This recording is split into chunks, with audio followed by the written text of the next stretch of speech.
Once upon a midnight dreary, while I pondered, weak and weary, over many a quaint and curious volume of forgotten lore, while I nodded, nearly napping, suddenly there came a tapping as of someone gently rapping at my chamber door. "'Tis some visitor," I muttered, tapping at my chamber door. Only this and nothing more. Ah, distinctly I remember it was in the bleak December, and each separate dying ember wrought its ghost upon the floor.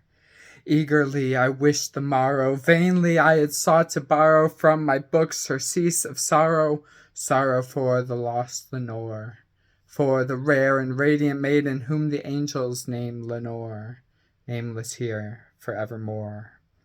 And the silken, sad, uncertain rustling of each purple curtain thrilled me, filled me with fantastic terrors never felt before, so that now to still the beating of my heart I stood repeating, "'Tis some visitor entreating entrance at my chamber door, some late visitor entreating entrance at my chamber door. This it is, and nothing more." Presently my soul grew stronger, hesitating then no longer. "Sir," said I, "or madam, truly your forgiveness I implore. But the fact is I was napping, and so gently you came rapping, and so faintly you came tapping at my chamber door, that I scarce was sure I heard you. Here I opened wide the door. Darkness there, and nothing more. Deep into that darkness peering, long I stood there wondering, fearing, doubting, dreaming dreams no mortal ever dared to dream before. But the silence was unbroken, and the stillness gave no token, and the only word there spoken was the whispered word, "Lenore?" This I whispered, and an echo murmured back the word, "Lenore." Merely this, and nothing more. Back into the chamber turning, all my soul within me burning, soon again I heard a tapping somewhat louder than before. "Surely," said I, "surely that is something at my window lattice. Let me see then what thereat is, and this mystery explore. Let my heart be still a moment, and this mystery explore.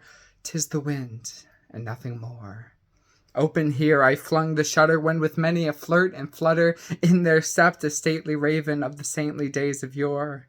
Not the least obeisance made he, not a moment stopped or stayed he, but with mien of lord or lady perched above my chamber door, perched upon a bust of Pallas just above my chamber door, perched and sat, and nothing more.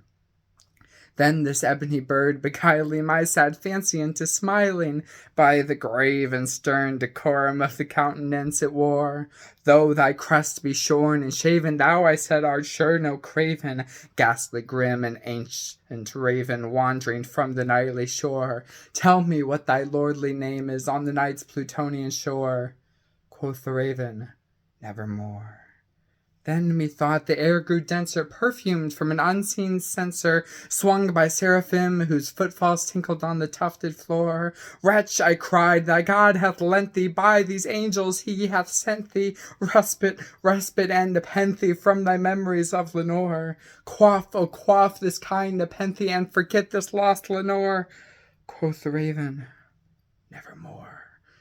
"Prophet," said I, "thing of evil, prophet still, if bird or devil, whether tempter sent or whether tempest tossed thee here ashore, desolate yet all undaunted, on this desert land enchanted, on this home by horror haunted, tell me truly, I implore, is there balm in Gilead? Tell me, I implore." Quoth the raven, "Nevermore."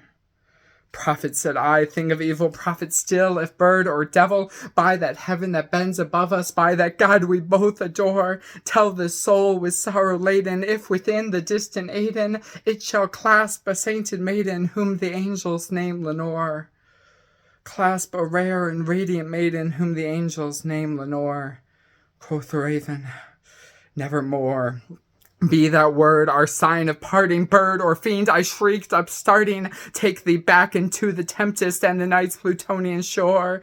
Leave no black plume as a token of that lie thy soul hath spoken. Leave my loneliness unbroken. Quit the bust above my door. Take thy beak from out my heart, and take thy form from off my door." Quoth the raven, "Nevermore." And the raven, never flitting, still is sitting on the pallid bust of Pallas just above my chamber door. and his eyes have all the seeming of a demon's that is dreaming, and the lamplight o'er him streaming throws his shadow on the floor. And my soul from out that shadow that lies floating on the floor shall be lifted,